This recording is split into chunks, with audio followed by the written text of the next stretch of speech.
ហើយអ្វីបានជា stress ពាក់ព័ន្ធជាមួយនឹងបញ្ហាមុន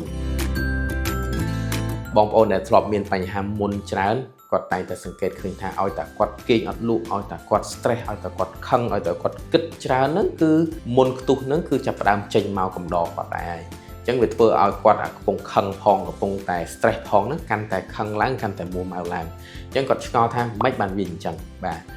មែនតើទៅនៅពេលដែលខ្លួនយើង stress ស្ថិតនៅក្នុងស្ថានភាព stress cortisol អរម៉ូន stress នឹងចេញមកគ្រប់យ៉ាងគឺវាធ្វើការនៅក្នុងគេហៅថា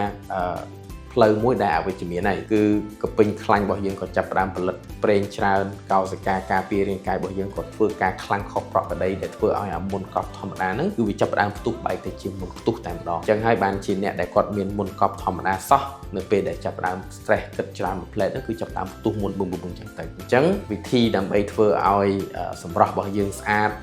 មុនរបស់យើងមិនសូវមានច្រើនហ្នឹងថែទាំសុខភាពរាងកាយរបស់យើងហើយក៏ដូចជាថែទាំសុខភាពផ្លូវចិត្តរបស់យើងឲ្យបានល្អ